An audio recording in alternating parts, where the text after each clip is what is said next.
son of Britain's most evil mum, says horrific act in farmhouse still confuses him. Christopher Spry has spoken out about the relentless campaign of abuse he suffered at the hands of his foster mother, Eunice Spry, who has been dubbed Britain's most evil mum. Spry, now 80, used her Jehovah's Witnesses beliefs to justify her cruel torture.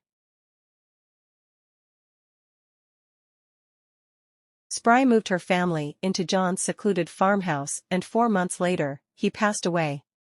Christopher explained, he died because he forgot to turn on his oxygen. He was in a chair, and at night, he'd sleep with oxygen on. This is a man who used oxygen every day to help breathe, but he forgot it. But Spry, who had by this time been written into John's will and stood to inherit the farmhouse, managed to exploit this sad moment into a new way to abuse and traumatize the children in her care. He went on, I've got a list of 10 things that I still don't understand. The rest I can kind of see there's half a reason, but this is one of them. We were made to watch this old man have his last breaths. He was in the sunroom and Eunice had us all come in, and by the time we'd actually got there, he had just died.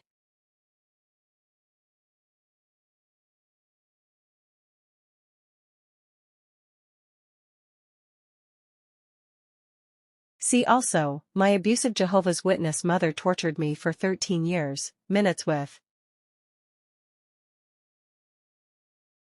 From 1630.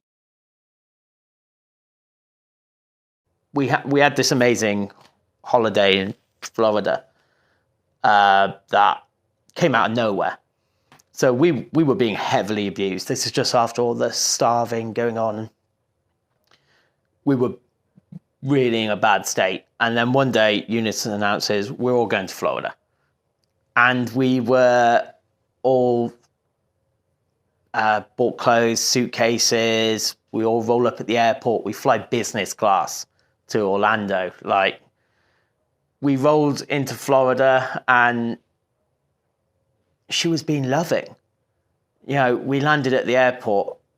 We drive through Orlando along, I think it's Highway 41, and there's all these hotels and like theme parks as you go along, and water parks and bungee jumps. And I'm a kid from the country. I've never seen any of this. Like, this was amazing. And we arrive at this villa and there's a swimming pool and cupboards full of food, and she puts us to bed, gives us a kiss on the cheek.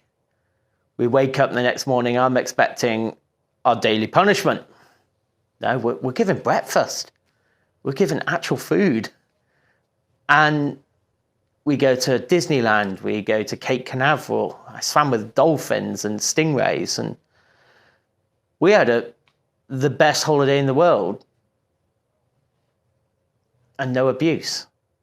And when you were in Florida, did you feel like you loved her? 100%. Yeah, 100%. She was my mum.